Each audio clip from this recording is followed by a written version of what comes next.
Fearscape Media Network, exploring the unknown, one podcast at a time.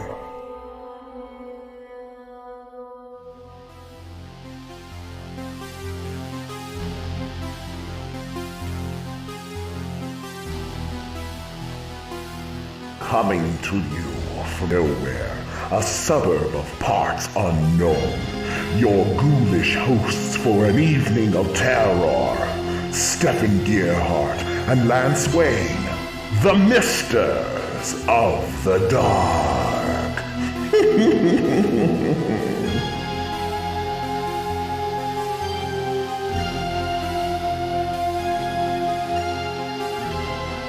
Good evening, dear friends, and welcome to another episode of Misters of the Dark. I'm your headmister, Stefan Gearhart. I'm your co-mister, the man with no name, Lance Wayne. And as always, we are beaming directly to you from nowhere, a suburb of parts unknown. Well, I hope you're settled in because we have a horrendous little number for you that is short. It's short. Hey, Lance, do you have any idea what the hell that sound is? Oh, yes. Allow me to explain. Do you remember how I recently went on holiday to that delightful little northeastern town called Innsmouth? Yes, without me. Well, that's neither here nor there. But while I was there, I came upon a street corner where a portly and scaly man was giving away his children. For free? Giving away his children. Yes, little tadpoles they were. So after last week's episode, I thought it was finally time for this man with no name to become a father with no name. Yeah, so I see. I'm afraid after just a few weeks, though, my little tadpole has become a large, gelatinous-sized creature of Lovecraftian proportions.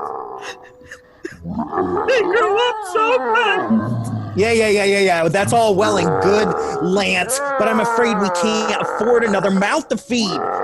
We're already running out of body parts from the last kill, and I haven't even jarred up all of the internal organs yet. One step ahead of you, Stefan.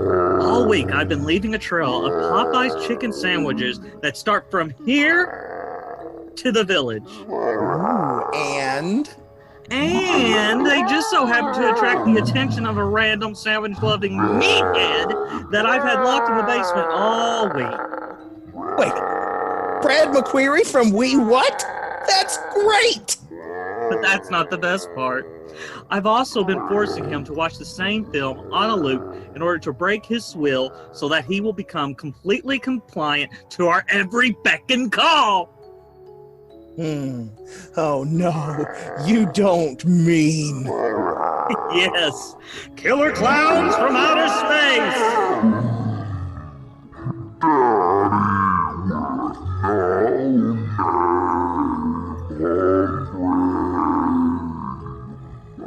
Okay, bring him out, Lance. Go ahead and bring out Brad McQueary. You didn't get his wife, did you? No, I wanted to go for the real... Oh, okay, the real goods. You know, that way when we kill him, at least Caitlin will be able to keep the YouTube channel We What going. So that's all that matters. So, hey, Brad, come on in. Listen here, you dirty sons of bitches. This is ridiculous. You said just watch a movie. I didn't know I was going to be locked in here for 3 weeks. I love you it. You got chicken sandwiches. Shut up. Yeah, well, the real kicker of all this is the fact that they weren't actually Popeye's chicken sandwiches, right? You guys just put wrappers around the chicken sandwiches we got in school. I was very upset. Listen, we may be serial killers, but we're not that evil. Yeah, okay? And do you know how expensive those things are? Okay, let me just tell you. I sold some of my mother's insulin to get those sandwiches. Wow. Okay. I sold some of my mother. Yeah. Guys, let me just take a step back here. I felt like I was being aggressive. Yeah. I was being unappreciative. That was just the shot collar. This opportunity. Yeah. The shot collar was a bit much, but that's fine. That's fine. That's okay. Hey, I didn't even know you were here till 5 minutes ago, or we could have had lots of fun. And see, that's where your partner here needs to keep you in the loop. Mm-hmm.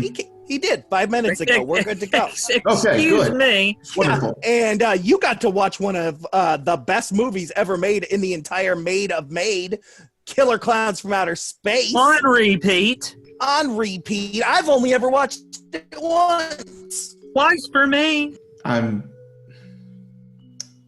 Thank you. You're Thank a you lucky for this man. opportunity. Well, Thank you. all right. So like we said, forgive you. You are our latest victim. I'm a guest. Yeah, On the contract show. said guest. Yep, guest. It is French for victim, some say. But we wanted to talk about this movie, Killer Klowns from Outer Space. And the reason we picked Killer Klowns from Outer Space, which, you know, I know that back in the day we had talked about kidnapping you, so I'm kind of glad that Lance sprung this on me because you have a history of being a wrestler, and one of our favorite wrestlers was Doink.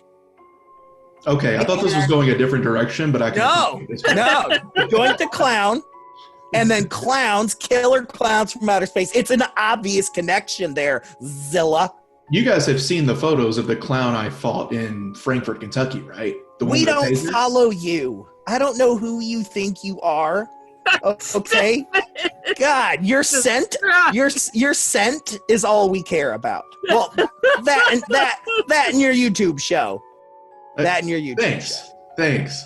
Well, I once fought a clown with a taser. Hey, did you know, Lance, that one time Brad wrestled a clown with a taser? See I what he's did doing not. here. Is that now? You know, you're not making this up. It's not like people that say, "Oh, I fought a bear once" and all that stuff, right? Well, we did fight a bear once. He was a gay guy in the club. He was really hairy. Remember? So you're just taking my story and then retelling them to different people as if they've never heard them before? Well, yeah, because your life is a little bit more interesting than ours, so we have to twist a little bit. And we don't leave this place very often besides to get wonderful people like you. Just talk about movies with us. And you're just a tasty guy. Okay. You know, I get it. I drink a lot of bourbon. It marinates the meat. Oh, yeah. Oh, yeah. Yeah. Well, let's get talking about Killer Klowns from Outer Space. Killer clams from outer space. So let me tell you, I originally saw this movie when I was a small child. Mhm. So this came out in, what year was it? 88? Mhm. 88. So I was... Back when I was the baby with no name. you were the baby with no name, Lance Wayne. That's right. That's right. Dad had not named you. But I saw this and it scared the ever-living jujubes out of me. Most people say that it is the reason why they're scared of clowns, and I speak of the 90s one with Tim Curry.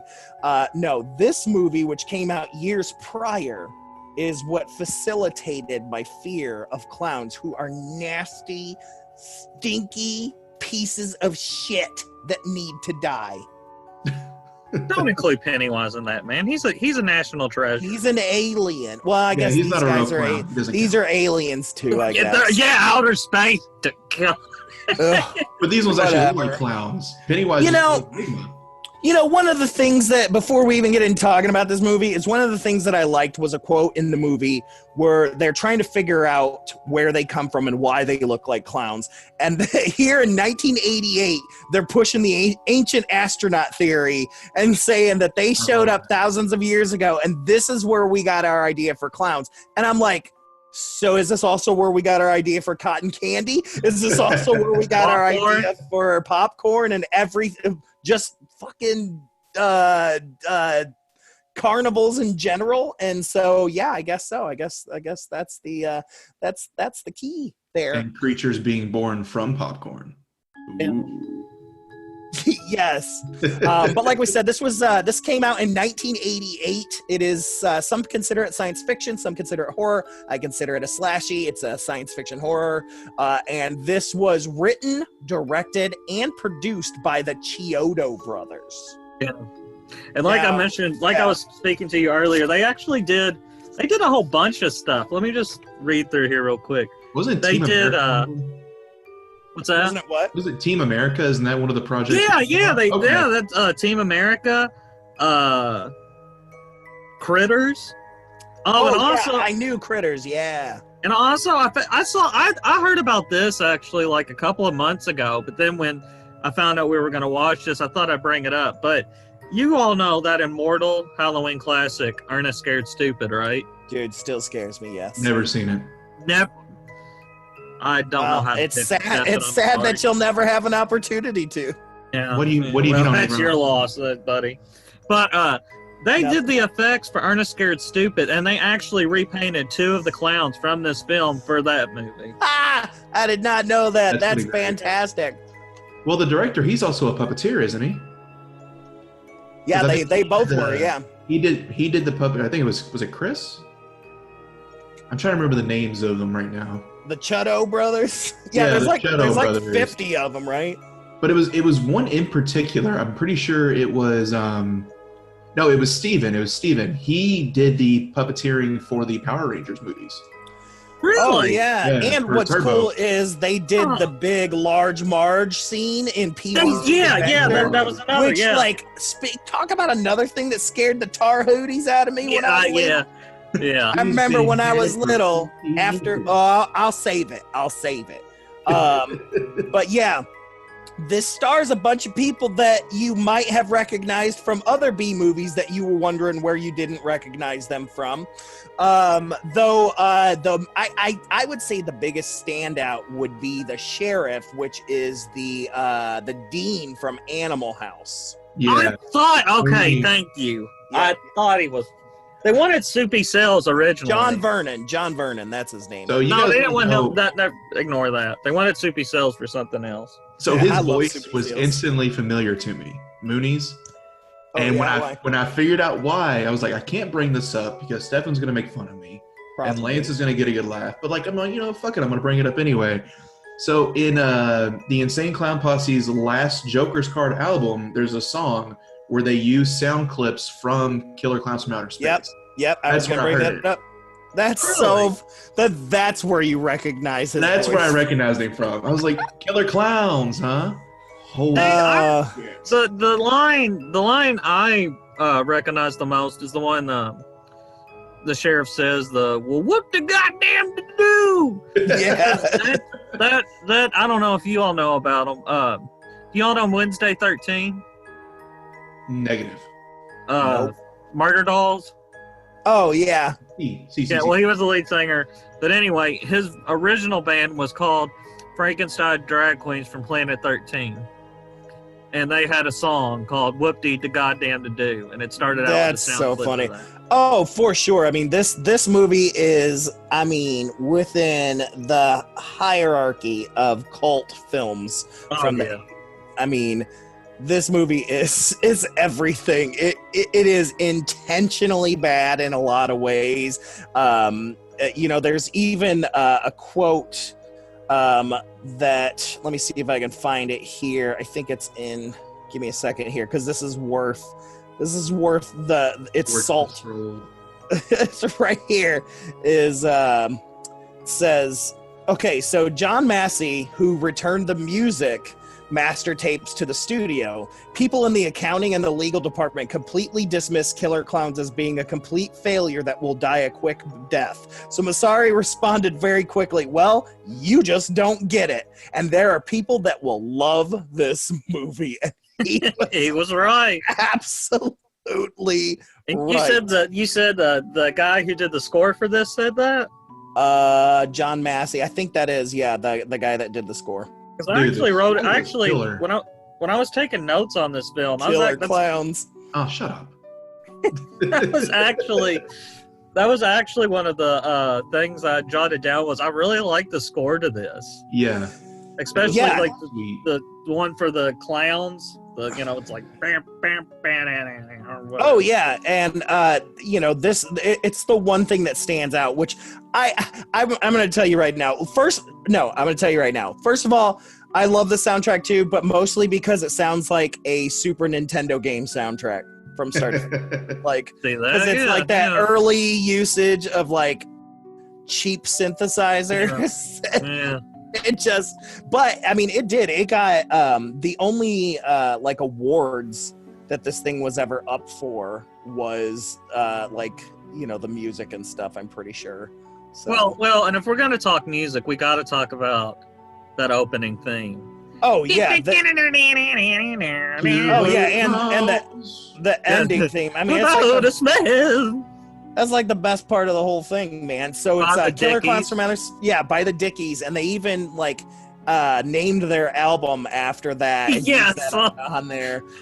It's a great freaking song, man. I absolutely love it, and I'm sure at some point when we edit, I'll be playing it. Probably tag it onto the end. But yeah, it's so freaking great. But let's get into the movie a little bit. I want to quickly go over, for those people that have not seen it. Spoiler alert: we're probably going to talk about some stuff. Yeah. Oh, we're going to spoil the hell out of it. But let me tell you what this says. This is the only film to be written and directed by the Chiodo brothers. So even though they did a lot of sound effects and special effects and all the things that they did, this is the only like official movie that they directed. But the film is about a clan of evil aliens from an unknown region who all resemble circus clowns. They arrive on Earth and invade a small town in order to capture, kill, and harvest the human inhabitants to use as food. And the fun part is that when they capture humans, they wrap them in cotton candy, which, you know, you heard me say that, Dad, when I was younger, I would always, anytime we would go to the circus, I would ask him to check my cotton candy for body parts. So how's that affected you in your adult life? Well, now I have Lance check my body parts for cotton candy. Fair. I don't like it any more than you fucking do, so shut up. Yeah. But let's see here. Yeah,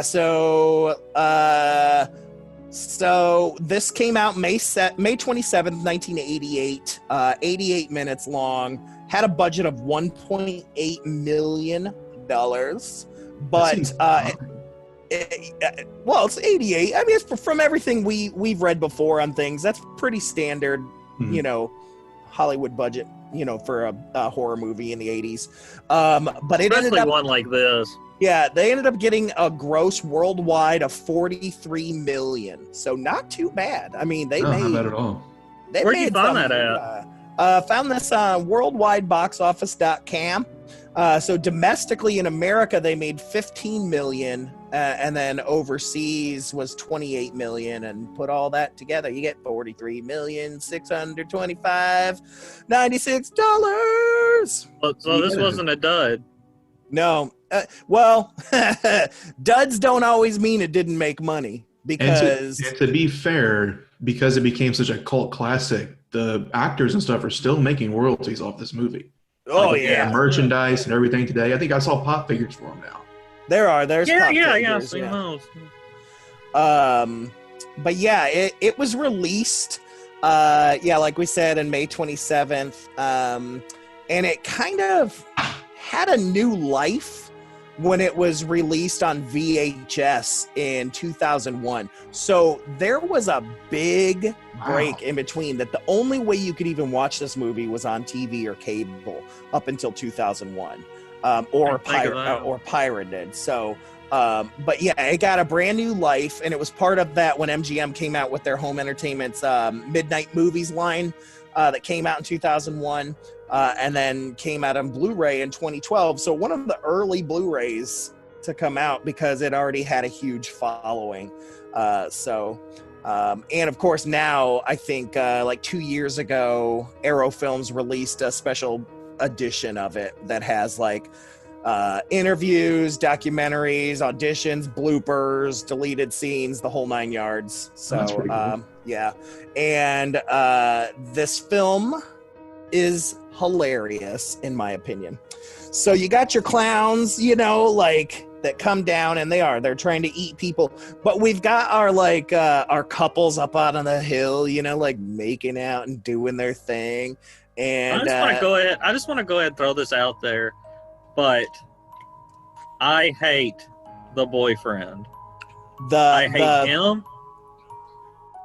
I Yeah, I like hate him in the end. the main boyfriend, and then you got this like creepy love triangle between. Yes, I have that written down. Love triangle. Her ex-boyfriend, who's a cop now. He's like a deputy or whatever. And I hate I swear to God, I detest. I have it written. I wrote it at least 3 or 4 times in my notes. I detest the friggin' ice cream guys. Oh, well, we will talk about them because I'm going to give you a reason why you should like them. Well, it's going to have, I mean, do they have, like, really nice boobs or something? Not in this movie, but in real life. I'll tell you why. But yeah, so the best part is the main character, the main boyfriend. His name is Mike, but his last name is Tobacco. It's so dumb. So dumb. Like Tobacco, and then Debbie Stone. So she's stoned off the tobacco. Am I right? But yeah, so my favorite part of the whole movie is the old farmer guy. Like, don't worry, it's just eating. So yeah, don't even worry about it. He's just eating the remains. It's fine. It's fine. You, Brad McQueary, you stay focused on the prize. Hold on, wait. Remains of the Popeye's chicken sandwich. Remains of the day. Whatever gets your sweet ass to sit there and talk about this movie. Yeah, I mean, I'm ready to talk about this movie. We've been talking about the movie. Jesus. Well, you've been talking about the movie. So I want to talk about the farmer and his dog. That's why I think it's funny that the dog started barking right as I was about to bring up the dog, because this farmer is every movie this dude's ever been in, he is the This same guy's been in more. This guy's been in other movies. Have you never seen this dude before? No, this is the first time you brought that up, thinking he's the greatest. Because I think the best actor in the whole movie, I have it written down here, is the drugstore clerk. Oh, that drugstore clerk was amazing. Yeah, the old dude and the dog. Like when I love that when he sees the shooting star, his first instinct is they're gonna have corn dogs and peanuts for sale. Yeah. Oh, he's so excited about a circus. Like for not even a circus yet. He's just excited that there's gonna be a meteor or a UFO crash, and he's gonna be able to sell shit. Like that's what he's pumped about. Like he's just like, we're gonna make us some money. We're gonna sell corn dogs and all sorts. And then he's like, I'm gonna be able to eat this. Like, and it's the best. And tacos? That was something he brought up. Taco. I thought he was just a very lonely farmer because he just seemed excited for human interaction. Well, let me tell you, this dude's name is Royal Dano, which is like the best name ever. Yeah, he's in 195 things on IMDb. Oh my god! And I remember him from a lot of stuff. His last movie was The Dark Half. He was in 2 episodes of Twin Peaks. He was in Space Invaders, a ton of westerns. He was in Ghoulies 2. Oh, and my favorite that I know him from is my favorite horror comedy of all time, which is House 2. He plays Gramps. Oh, okay. I haven't seen House 2. I've only seen the first one. House 2 is way better. Well, first one's more horror. Second one doesn't even try to be horror. Like it's so ridiculous. But he plays Gramps in that. He's in some episodes of Amazing Stories. He's in The Right Stuff. Something Wicked This Way Comes. I mean, he's in all sorts of stuff going back forever. Oh, he's even in Search of Historic Jesus, where he played Prophet number 1. Ooh, Prophet number 1. Those are big shoes to fill. Yeah. He was also in Greatest Heroes of the Bible, where he played Gad. Not God, but Gad. G-A-D. But almost everything that I've ever remembered him seeing is always very similar to his Western roles. Well, I don't know there, Bubba. But yeah, I can't pronounce that word. Never mind. I love when he goes out there and finds that CGI tent. The CGI tent. Then the CGI tent kidnaps his dog, and man, he's ready to fight that tent. I know, man. I even wrote down, not the dog. I want to know. Take the old dude. I don't care. Leave the dog. See, they didn't show what happened to the dog, did they? No. I think so. I think he was kept as a pet. But yeah, so I love this. I love this. And so to speak of what you were talking about earlier, Lance, was the what are they called? The Tarazzi brothers is what they call them in the movie. Yes. So I want to talk about the Tarazzi brothers real quick. So it's already funny because these guys are ridiculous. I mean, and they're ugly as all get out just in normal life. But they are this comic duo that like rent an ice cream truck and show up at Makeout Mountain up there to like, and then like try to get laid by anybody that they possibly can. They're like, does she got any sisters or cousins or fat brothers? I mean, it's like whatever. Like they're going out whatever. And somehow they, more than anyone else that's showcased in this film, become like companions on this journey. Yes. I would have rather seen Mooney as the sidekick. Yeah, really. Yeah. I just love how they had like the two chicks in the back of the ice cream truck, and like, you said we could have as much ice cream as we wanted. Yeah, I actually have written down when I got this. Have it written down that says joke doesn't age well. Oh, there's a couple of those, which we run across that quite a bit reviewing old movies. Oh yeah. But real quick sidebar, there was a character in there named Bob McReed, was Christopher Titus. Didn't even notice that. I think he's the dude. I think he's the dude that walks across the street and he has the beer. Oh, that's just what the can says. Yes, it just says beer. I love when they do that in movies, man. I love it. Oh yeah, back when they used to use those generic cans and it was just white with like it just black says logo. whatever it is on it. Dude, that's one of my favorite things about Return of the Killer Jedi. Tomatoes. Return of the Killer Tomatoes, the second one with George Clooney, when they're like halfway, because they make fun of themselves through the whole thing, and they're like, yeah, well, we lost budget, so we no longer can have Pepsi and stuff. So everything after the halfway point of that movie is all that generic cans and little thing says cigarettes. Yes. Car. Gun. Shit. Right. But anyway, so the Terenzi brothers were played by Michael Siegel and Peter Lacassi. What's interesting about these guys is they were always a comedic duo that did things together. They were groundlings in the early 80s. Oh, really? With Interesting. Cassandra Peterson, Elvira, Pee Wee Herman, Phil Hartman, all of them. And in fact, there is, and I don't even know if you've ever seen this or not, but there is the Groundlings during that time did a kind of like a in 1984 they did a sketch thing, and I think they sold it at the place. It was just a VHS thing, this sketch comedy review. And so it's got Cassandra Peterson in it. It's got the Terenzi brothers in it. It's got a Pee Wee Herman thing. It also has Scream Queen of all Scream Queens. Oh my God, my brain just stopped. Brinke Stevens, who's in a shit ton of 80s like horror movies where if there's someone who needs to take their shirt off, that's Brinke Stevens. You would recognize her. She was in Slumber Party Massacre. She was the main chick in Slumber Party Massacre. Yeah, Brinke Stevens. I wonder where you can find this now. It's on YouTube. Oh, it's on YouTube? Oh yeah, it's ridiculous. But they do a ballet together on there. But yeah, they were all in the same class together and show at the Groundlings. So these guys are like best buds with Elvira and all that stuff. That's why I said you'll like them. And so they didn't do as much movie stuff, but they definitely did a lot of stage stuff, and they were a part of like Pee-wee's like stage shows that he was doing and stuff like that. So yeah, definitely check it out. The thing is called Cheeseball Presents is the name of it from the Groundlings. And yeah, and I can tell Brad's happy about it. Oh yeah, but yeah, I mean, Phil Hartman's in this thing. It's ridiculous, dude. And there's a bazillion people that you'll recognize.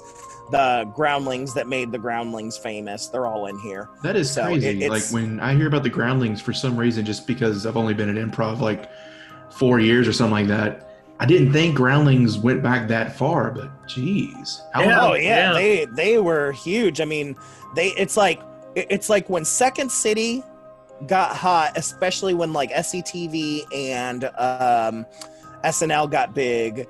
That's when like all these other places started opening up in the late 70s, early 80s. And the Groundlings was out in LA because there was no improv out there. So they created their own thing out in LA. And so they got all these LA folks out there. Chris Jericho was actually a Growling for a time. There's a ton of people you would find. Well, I mean, it's like saying, but it's just like saying, oh, he was with Second City at this point, because everybody and their mother takes a Groundlings class if they live in LA. You know, it's the same thing. If you're in Chicago, you're going to end up taking a Second City class. You know what I mean? It's like, it's kind of that same thing. But Groundlings are awesome. I mean, they're in my top favorite. I like them second, you know, to Second City and them. Like, they're amazing, and it's just good stuff. But yeah, so that's where these guys came from, and the directors already knew them from kind of other projects and different things like that, and connections and all that jazz. So they wanted them there, hopefully, as this comedic duo, which is what we got. Which is what this all leads to, is what I was saying. All of that was to say is that yes, they were ridiculous, but they're friends with Elvira. Okay, they've gone up a couple of notches in my book. Yep. And so how funny, it's like now I want to find the episode, I'm sure, where Elvira covers this movie to see if she talks about those two guys or not. Yeah, huh. So we'll have to look up to see if she ever covered this movie or not. We'll have to check it out sometime. But yeah, anyways. So yeah, this movie's ridiculous. I want to move forward. So like I said, they capture people, they put them in cotton candy, and then they hang them in their ship, and all kinds of stuff like that. As a way, it like, I don't know what it does, but it like breaks down their enzymes so that they could drink the liquid, kind of like in Dark Crystal. Like, yeah, that's what I didn't get, because I was watching something about it a little earlier, and I was like, okay, that does it kind of make it this kind of cotton candy slush, or is there? I thought even maybe it was them drinking the blood. I thought it was blood as well. I thought it was the blood at first too, but the way the cotton candy things are too small, I think it breaks them down, and I think it just turns it into like an essence, so to speak. You know, okay. Or you put it in the magic bullet. It turns it into Soylent. It's Soylent Pink. Soylent Pink. Yes. Soylent. That's a t-shirt. Soylent Pink. Put it on a t-shirt. Yeah. That is. But yeah, so they decide that they're, so of course, like, you know, we got the old man and the dog are dead, and you got the youngsters trying to figure out what's going on and all this shit. And they're trying to convince people that these clowns are indeed killing people. And we discover pretty early on, right, that if you bust their nose, the clown's nose, it'll kill them. It's about halfway through, I think. I seem to remember it being like farther in. The end.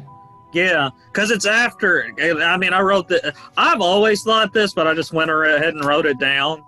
But you know, yeah, this movie, it's goofy, and you know, it's kind of a spoof, and it's campy, and blah blah blah. But the eeriest scene, probably one of the eeriest scenes I've ever seen in any horror movie, is the ventriloquist dummy scene. Oh man! At the very end. Yeah, that's because afterwards he ends up shooting the nose and explodes. That has to be one of the eeriest scenes. Yeah, the big giant marionette doll, like, is the one you're talking about, right? Yeah. So not that one. You're talking about the end, like the one that comes down on the strings. Is that the one you're talking about? No, he's talking about. No, I'm talking about. You're talking about with Mooney, with Sheriff Mooney. Oh yeah, you needed to clear that up. Yeah. So I'm sorry, that was my fault. So yeah, after Mooney died, you got Deputy Dave and those guys trying to get more help, and Mooney wants nothing to do because he's one of those old dudes that just, I hate kids. I mean, he's basically playing the same role from Animal House. And and so the one clown kills him and then paints like blood so he looks like a Charlie McCarthy doll. Yeah. Right on his chin there and stuff like that. And then it uses him as a puppet but can mimic his voice, and it's super creepy. But the creepiest part is when he pulls his hands out and you just hear it. Well, his hands are covered in blood, isn't it? Yeah, it just drops. Dude. What does he say? He says something like, "Don't be afraid. All you want to do is kill." But I mean, he says it in this voice, just like this monotone. I don't know. All I know is that like it's great though when the clowns like take on the city. And here's my favorite part. Well, I say this all the time, but it's like here's another favorite moment is that here's this alien species that just so happens to look like clowns and has clown features, and that somehow on the very edge of this very, very small town is this giant theme park where they've parked their tent, but they're also the main hangout in town is what? Isn't it called like Big Tent Burgers? Yeah. And I like it that the ice cream just so happens to be the clown themed or whatever. Yeah, it's like I mean, this is how you know the directors, they were like, we don't give a fuck. Like How ridiculous they were trying to make a B movie, and it's apparent. I mean, like it's just ridiculous to have all of that, and I love it. I love that aspect. Well, and it's funny you bring up the fast food place, because I actually noticed, because with the scene there where the clown's trying to come hither, get the little girl outside and stuff. Mm-hmm. I actually wrote, I was like, did it rip off this film? I'm telling you, dude. Because it did. It came out before. Now, it didn't come out before the book, I don't believe. But no, not still. the book, but definitely the miniseries. I think the miniseries came out in 91. 90 or 91, yeah. Yeah, and so this came out 3 years early, depending when it was. But I mean, there is a scene that is like almost in the miniseries that is almost like verbatim that scene. Yeah. I mean, I would not be surprised. I mean, like I said, this is what scared me, not it. Now, granted, I didn't watch it till later, but this is what. Well, I guess you didn't really have any like killer clown films. No, it's like the closest thing I can think of would be, and it's not even a clown, but it's Magic. Have you ever seen Magic with Anthony Hopkins? Yeah, where he's got the Charlie McCarthy doll and all that. I mean, that was freaky. The only other thing I can think of was that first episode of Are You Afraid of the Dark, where it's got the clown.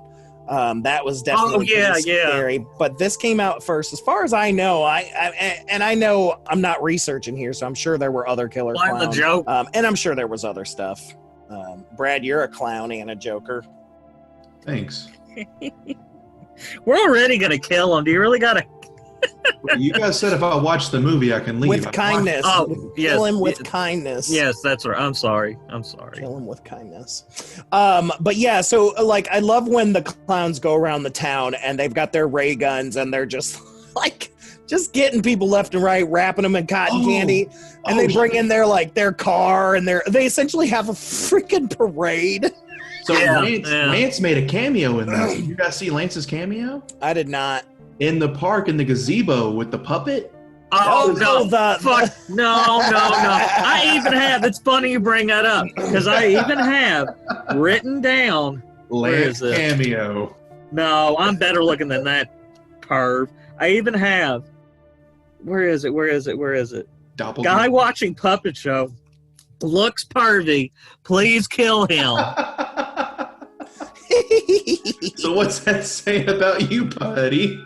I don't know, because I don't look like them. It's so funny because, like, I love that idea that they have little Punch and Judy type puppets. And then, of course, it's extra funny when Mooney like pulls the one clown's hand right off. I even wrote down. I said, I enjoy this clown fucking around with this boomer. Yeah. some great kills in this though. I mean, especially because the townspeople are like, "Hey there, clowns!" Yeah. And then all of a sudden you get killed. But one of my like just one of the oddest things was the popcorn. I want to talk about the popcorn. So they've got popcorn that are these like little creatures or eggs, larva. I guess it would be larva. I actually was thinking, I was like, are these kind of like clown xenomorphs? Yeah, something. I mean, but I would say that they're definitely larvae. But like, I love the little clown's like walking by over my big tent burger, and he's like, "Oh, look at that! There's a dumpster. I guess I'll put some popcorn in there because people are gonna be digging in a dumpster." But then the guy does. And so, he gets pulled right in. Intentionally dig in. He just heard something, and like any kind of idiot in the 80s was like, I'm going to investigate this strange sound. Oh, yeah. And then you got old girl when they got bigger and they were like snake creatures or whatever, looking like the three demons that like told Freddy he could be Freddy. Like, when we get to that house scene had my biggest laugh of the entire movie. Well, go for it, man. What? Oh, man. So when she's like running from all the clowns and she goes to go out the window, and those fucking clowns are there at that little trampoline, I died. That did it. Oh, yeah. I was like, this isn't even a horror movie anymore. This is straight parody. This is it is.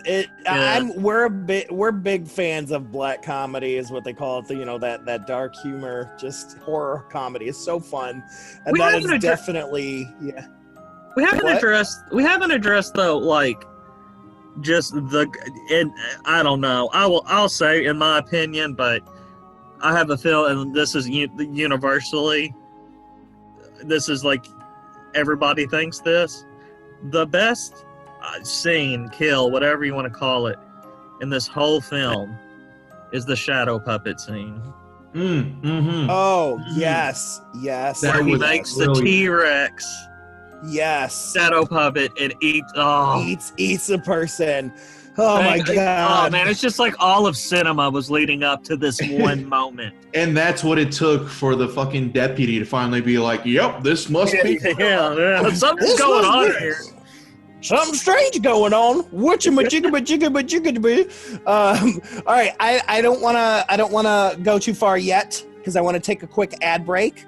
But Lance, when we get back, I want to give Brad a quick break so he can go to the bathroom because, we don't like defecation after it's all done. Ugh. So we'll have to go to the bathroom and we'll take a break. And then I want you to do some horror news. And then we're going to talk about the end of this movie and some other things like that. Okay. So quick break. We'll be right back.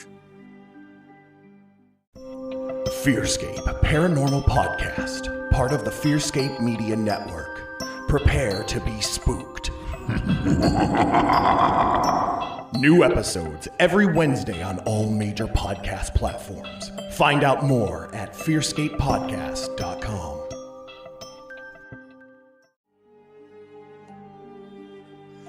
All right. So I hope you've defecated good there, Mr. McQueary. Very good. Defecated great things. Good. Yes. Sorry, we got ran nice out. buckets. Nice buckets. We do. Sorry, we're out of toilet paper, Nice. but their COVID has hit nowhere pretty hard. It's okay. I found some loose, dark hairs like substance just hanging around. So I use Yes. that. I don't know. That's Victorious. Who? I thought y'all let her go. We did. We gave God her a bless her. haircut. God bless her soul. I see you guys. Yep. Oh, she didn't die. I just hope God's looking after. Yeah. But before we start talking about the movie again, don't you have some horror news? I do. And with that being said,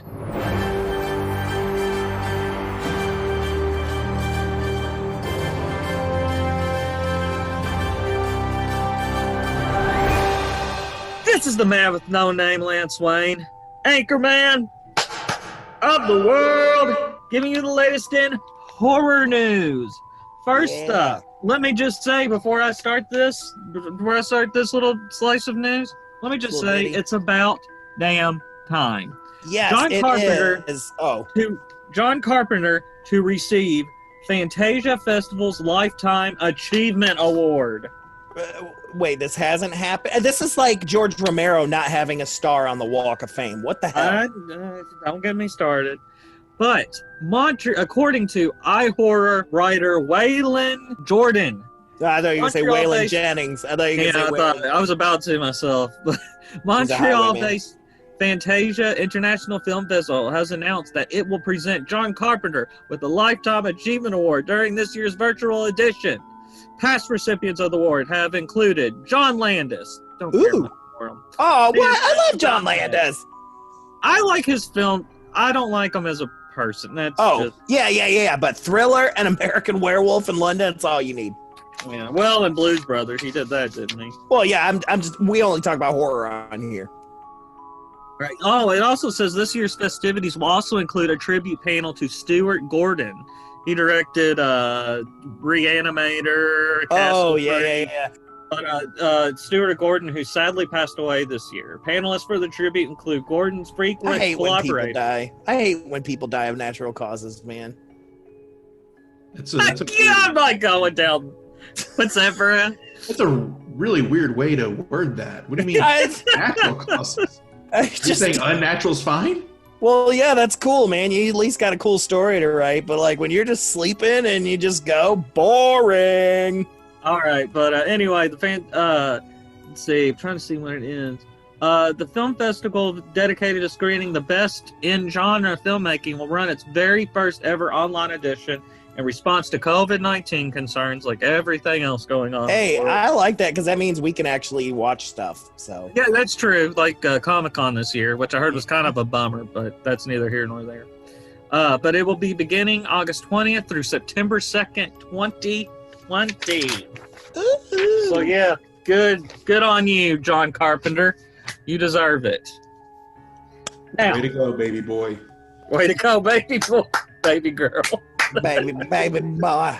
This has been the man with no name, Lance Wayne, Anchorman of the world, with the latest in horror news. Yes, sir. Thank you, John Carpenter. We love you. We love The Thing. We love Congratulations. we love Halloween movies. We love Escape from New York. Escape New York. Not from LA. We didn't like that one. We also like your vampires movies. Those were good. Yes, you did very good. There is no category for horror movies in awards right now, right? Not in the Don't they get put in like mainstream drama awards. or something? Yeah, not like an Oscar or anything. Yeah, I mean like Saturn film awards and stuff like that. There are so. We need to change that. Sign the petition. Change it now. The John Carpenter Award. Horror has always been considered odd. That's why it's a huge big deal whenever a horror movie even gets mentioned, like Get Out, Yeah. or Exorcist, or things Get Out like was that. nominated for drama? Yeah, it got nominated for Best Picture, and that's really rare. It's really same Silence thing of the with Lambs sci-fi. won Best Picture. Yeah, so it's a really rare thing. I mean, But they couldn't even. I was actually watching a documentary. I can't remember. May have been Eli Roth's History of Horror, but they were such a good saying, documentary. "Oh, it's really good on Shudder. Everybody, check it out." Mhm. Season 2 and on Which October. I want to say this as well. He also does a podcast version of that, and he interviews other people like Stephen King and stuff like that. It gets even deeper in. But they mentioned, Silence of the Lambs winning Best Picture, and they said that the Oscars wouldn't even call it a horror film. That it was they wouldn't call it anything but a thriller. Yeah, a thriller. But yeah, I mean, most of the time, if horror even gets like picked up, it's either a musical score or makeup and special effects. Yeah. That's it. But let's get back into talking about Killer Clowns from Outer Space. I want to jump back into this because we're getting, I want to talk about the end of this movie here real quick. I know right before we left for the break, we talked about the dinosaur shadow puppet, which is funny because then, of course, we get into the carnival area where there's those dinosaurs everywhere, which is, funny in itself. When I saw that, that's when I really was like, yeah, these dudes did Pee-wee's Big Adventure. Yeah. It wasn't for when I sure. saw that, I was like, yeah, they definitely had their hand in that. But yeah, you got your wrecking crew. So you got Deputy Dave, you got the main boyfriend Mike Tobacco, you got the Terenzi brothers trying to go after because the girl Debbie or whatever got kidnapped. Yeah, she's in a balloon. Yeah, Yeah. she's in a balloon. I don't know the difference between the balloon versus the cotton candy, like why they're putting some in the balloon. I think she was meant to be like the next pod for the seed of the clowns in order to expand their race. Kind of like That crossed my mind also. Yeah. she is the queen. You're smarter than you smell. What? Yeah. Nothing. Much smarter than you smell. But Yeah, so they go in there. They go into the big tent with obviously the thingamahoochie, the thing, you know. The Thingamoochie thing. I know yeah. exactly what you're That talking thing is about. scary. The spacecraft, which is the tent. But yeah, they got to get there, taking the ice cream truck and all kinds of stuff. One of my favorite lines is like, they're like, "Oh, we got to be careful. It's a rental." Yeah. I wonder how much of this, I mean, like, how many of those lines were actually like improvised? Because like when you hear it, you're like, I feel like they took liberties on like some of those lines. For sure. Oh For yeah, sure. I guarantee it. Oh, and that one that one kill that turned them into it almost looked like cherry pie like filling or Yeah, like, actually, whipped cream yeah. and stuff, but then there's I like actually body wrote parts down. sticking out. Actually wrote down killer pies. It's fucked up. Pie. But what I want to talk about more than anything is the inside of the spacecraft, and this includes their little clown car as well. But is the spacecraft itself? This whole place looks like if you turn off the lights, it's gonna be black light glowing, and then there's gonna be kids playing laser tag in it. Oh yeah. That's I also feel like laser blades. It's like laser blades, like any of these laser tag places all like have that neon like sci-fi look, and that's That'd be such a cool idea though, because you can watch the walkthroughs on YouTube, but at Universal Halloween Horror Nights, they've had a scare zone and an actual hunt dedicated to Killer Clowns from Outer Space. And that would actually be like a really cool, like something they could do where you could like go through tag. and like people come out, jump out at you like dressed like the clowns, and you shoot them and stuff. like, and their sensor is only the nose. Like, Yes. Headshots only. oh man, but yeah, so they end up getting old girl out, which she's apparently been in this balloon forever, but she's like, I couldn't breathe in there. I'm like, bitch, if you couldn't breathe, you'd be. She was dead. in there for Trust me. 45 minutes. I've suffocated people before. I know exactly what it's like, what it looks like. So yeah. So but they go in there and like we see the clown drink, and he's got his little curly Q straw So cute. and all that stuff. And but the coolest part for me was the big bad guy that comes down in a marionette. The Mecha Clownzilla. Oh Yeah. no! Let me stop you right there. Let me stop you both right there. Well, okay. I wrote down, this is a gem. I don't even know if I should be giving it away on this podcast. No, give it away. Do it. I wrote Angry face. Clownzilla or Clown Kong. Clownzilla. Clownzilla. Definitely a Clownzilla. Which is interesting since we have Bradzilla on. Yeah. Are you guys related? Yeah, it's a relative of yours? Yeah, so my lineage goes back pretty far. We technically our Earth species came from Scotland, but prior to that, we came from District 12 of Allion 3, which is where my 16th cousins reside. And that guy you saw at the end of the movie, that's actually my great nephew. Oh, so you're kind of like you're kind of like one of a kind. Duh. It's a shame we have to kill you. What? You guys said I could leave. I finished the movie. I am reviewing it. You said I can leave. It's in a contract. I signed You it. can never finish this movie. This is one of those movies that it doesn't end after you leave the theater. No, it gets rewound, and then you watch it again. Okay, I'm going to be honest. After watching this movie, so my best friends, Robbie and Brittany, are obsessed with this movie. Obsessed. Because it's a great movie. After I watched it, I have been hesitant to talk to either one of them because I know I'm going to tell them something they don't want to hear. Well, here's the thing, Brad. I'm going to tell you this. First of all, this is one of those movies that is A, a cult film, and B, it is nostalgic. So I'm going to watch it again. Either you watched it when you were a kid, and so you have nostalgia for it, or you watched it, say, like during those college years, and you watched it with a group of people, and so it has that like that memory of like everybody making fun of it and having fun, and it's a thing. If it's something where you've watched on your own, like we made you do, a lot of times these movies aren't that great. Like The Baby, for example, like we did on the last episode. I feel like had we like,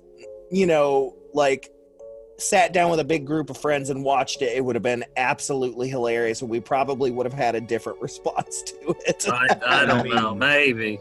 When That's I a look big back, if. at the age of 30, you all forcibly making me watch this movie, I could find the comedy and the fun in it.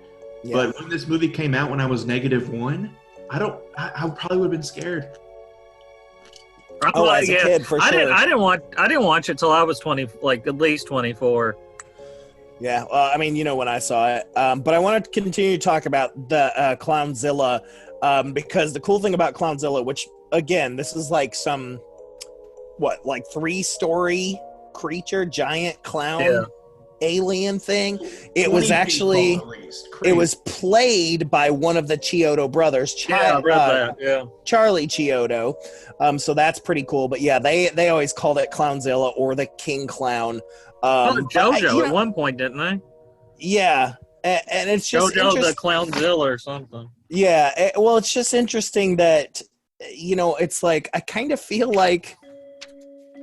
So, spoiler alert: if you haven't watched the film, your fault. That the deputy who everyone else runs out, and the deputy gets picked up by Clownzilla and then just takes his badge off and pokes it with the sticky point into the nose. And I'm like, Clownzilla was there for all of 5 seconds, did no damage. Yes. I hate to keep going back to this, but I did right. Clownzilla death. Weak. It was too. Yeah. I feel like the King Clown wouldn't be put down that easy. No. But this also reminds me, because I'm thinking about dude and his girlfriend had to get out of here, and Deputy Dave, the ex-boyfriend, saves the day, right?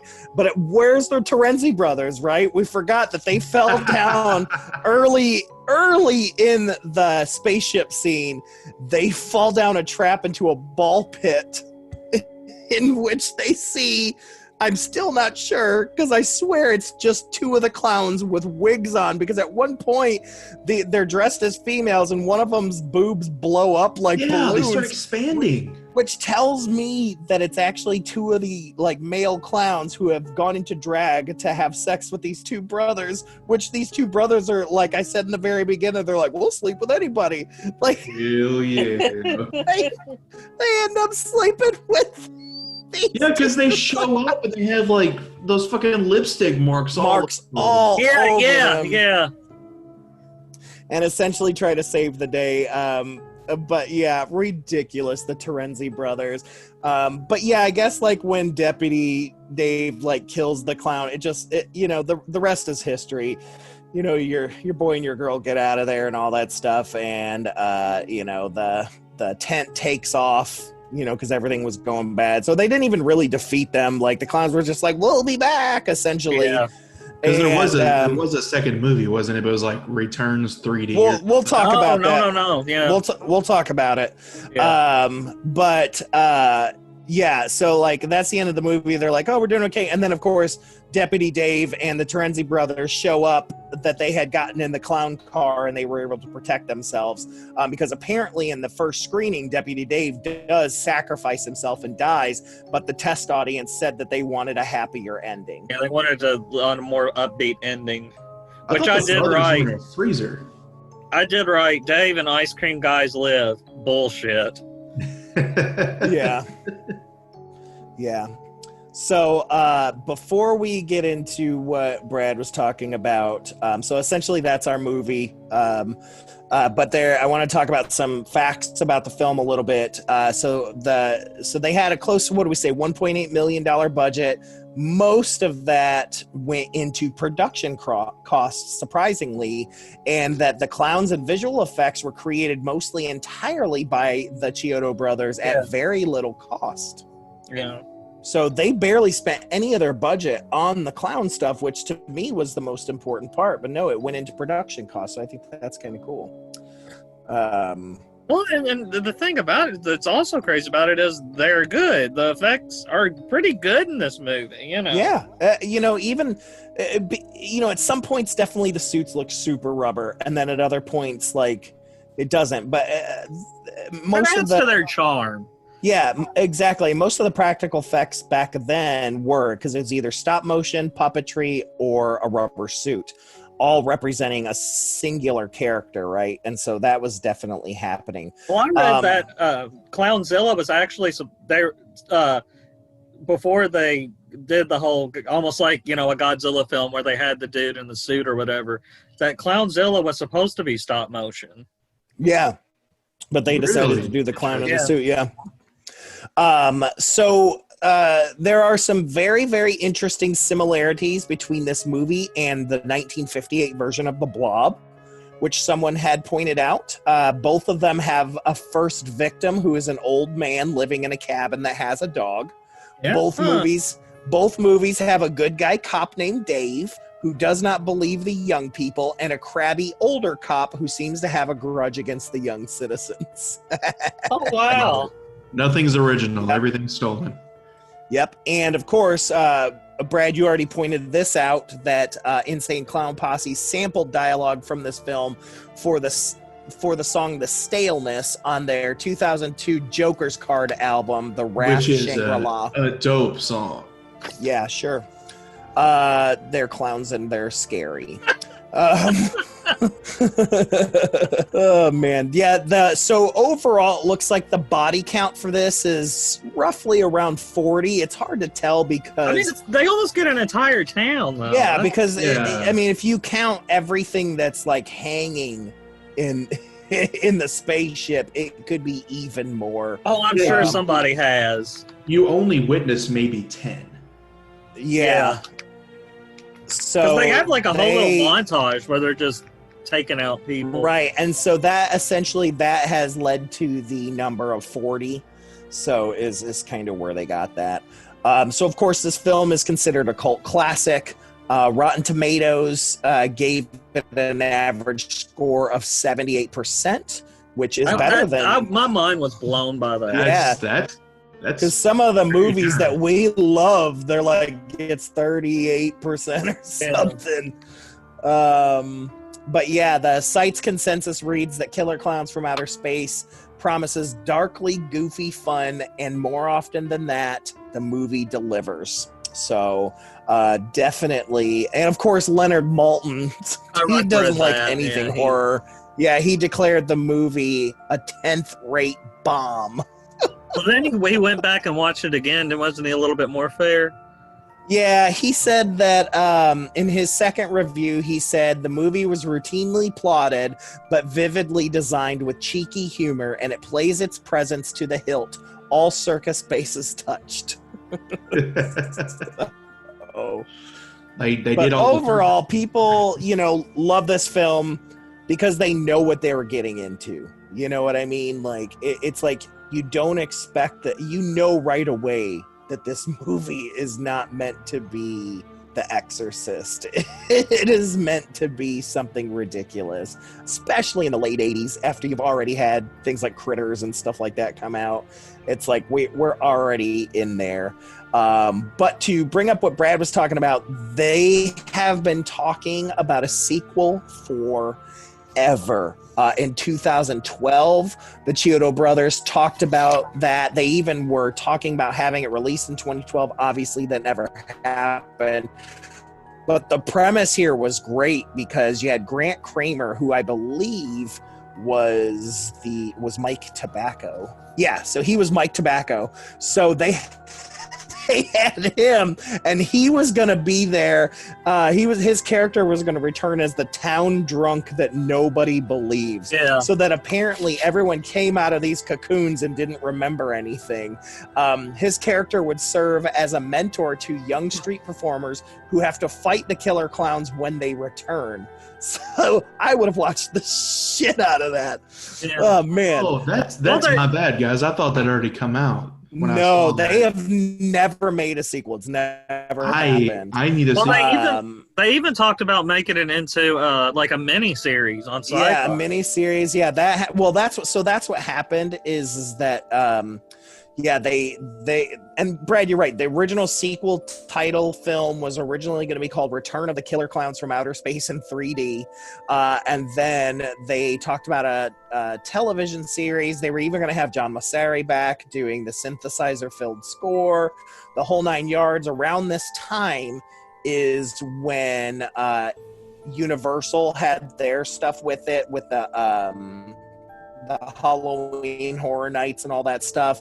And then in 2018, Sci-Fi acquired the rights for Killer Clowns from Outer Space and the Critters franchise to produce new sequels. Now, we've already seen new sequels for Critters. The Critters TV show was fantastic. If you haven't seen it yet, it's ridiculous black comedy that came out like last year, I guess. But at that time, a year later is when Disney bought 21st Century Fox, who owned all of that, and put the nix on a ton of horror projects. 21st Century Fox had a shit ton of horror projects that were getting ready to come out. Over 200 projects. Yeah, over 200, and Disney said, nope. That's crazy. Which to me is ridiculous that they would cut a very profitable wing of what they were getting, because Disney's always done a more adult stuff with like Touchstone Pictures and Buena Vista and things like that. So I'm not sure why they were doing that, but yeah, it was this close. It was this close to getting a series or that sequel that we had been waiting for forever, and it never happened. Thanks, Disney. So, well, that's Disney, unfortunate. Yeah, I guess if it's not Star Wars or Marvel, it's just not going to happen. Wonder if a lot of the ideas from the Killer Clown sequel got kind of transitioned into The Mandalorian. Mostly, yes. Baby Yoda was originally a baby killer clown. Yeah, I mean, it was a baby killer clown. And that tobacco dude was looking after him. Exactly. He was kind of like a bounty hunter. But yeah, so that's basically what we got for Killer Clowns from Outer Space. Any last comments on it? I mean, honestly, I didn't know what to expect going in. The second the theme song hit, I was like, okay, quirky 80s movie. And I was not disappointed, to be honest. Oh, yeah, for sure. So what we like to do, Brad, is we like to rate each of these movies on a 5-point scale in terms of a horror movie. So this definitely fits into the black comedy genre there, which is fun for me. It does everything that a cult horror film does, but on a legit horror scale, as an adult, it doesn't even try to scare me. Now, as a little kid, it scared me. But even the teeny boppers weren't getting scared. So on that, I have to say I'm going to give it a 3 stars, because at least it makes me laugh. Scared me when I was a kid, enough to traumatize me to have dad check every cotton candy for body parts. And I love the makeup design. I love the music. And I love 80s horror movies. So it gets 3 stars from me. Well, I was just gonna honestly, I agree a lot with Stefan. It's 3 stars from me. I don't know. I think horror is like anything else. It's subjective. You know what I mean? Mm-hmm. This movie may terrify my parents. You know, I don't know, but I mean, it's a fun little romp. It doesn't. You know what I mean? It doesn't offend anybody. It's just a fun little corny movie. So yeah, 3 stars for me. Since I saw this at the age of 30 and I didn't see it when I was younger, I'm going to have to go with a 2-star in terms of horror movie. Wow. Because it was a fun movie, but it was more, the clowns were creepy, but nothing ever escaped into the scary portion for me. So like if anything scared me, I'd probably put it at a 3. But if you're going on genuine horror movie, I'll put it at a 2. But I did enjoy the movie, and I'll watch it again. Yeah, and I highly recommend people to watch this film with a group of friends, get a couple shot glasses, and do some shots or something. Get high and watch this. Yeah, Oh, or yeah. get high and watch this. Get on some mushrooms and watch this movie. So check out Killer Clowns from Outer Space. It is on Amazon Prime right now. Netflix has it as well. Netflix has it as well. Yep, that's where I watched it. Cool beans. Yeah, so check it out. It is a fun ride, like we said.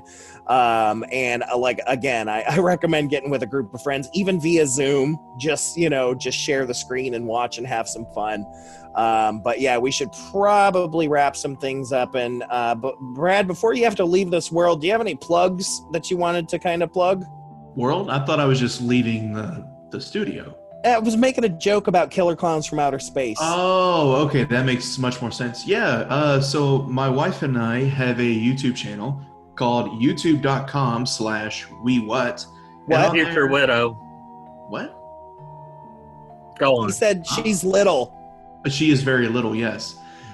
But what we do on that channel is we try things, mainly foods right now, but we are starting to drift into the science experiment area of the world. So we try things and do things so you don't have to. But if you feel so inclined, go ahead and give it a shot yourself. Yeah, I highly recommend this channel, especially for my favorite episode, which is Hot Take. I watch Hot Take a lot, and I recommend everyone to check out Hot Take. Which one was Hot Take? Was that Hottest Vlog? Hottest Vlog. Sorry. Vlog. Okay. Sorry. I was thinking Hot Take. Yeah, that's the chick. That's the. Well, that's main- also Hot Takes is when they do the hot challenges as well. Yeah, Hottest Vlog is when you do that ghost pepper I mean, it's the funniest. It's the funniest thing. I thought you were gonna die right there, and I thought, man, we never get to do this. Yeah, in a future episode, I'm not gonna take on that pepper challenge, but Memnock will be. Oh, I'm not even gonna give away Memnock. Memnock's great. So, but all right, we are going to get out of here. Thank you again to Fearscape Media Network. Go to check out all the shows there, fearscapemedia.com, and check out, we've got podcasts as well as YouTube shows and all that stuff. Check it out. But Brad, we're going to get out of here. Will you go check over in the corner for a minute while we wrap things up?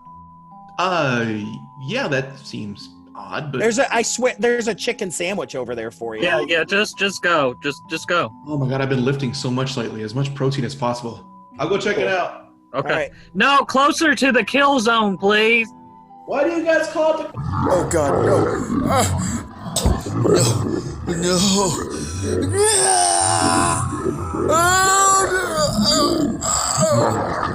And with that, dear friends, we come to the end of another sizzling, sinister episode of Misters of the Dark. As always, thank you for listening, and thank you to Corey Adams and Ashley Jones Adams for good new theme. And as for Brad McQueary, well, you could say we're bidding him a fondue. Open up, Junior. Here comes the choo-choo from Uncle Stefan.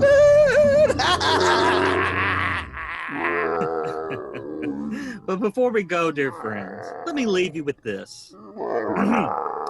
A clown is never funny after midnight. Good night. Good night, everybody.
So, what are you in for?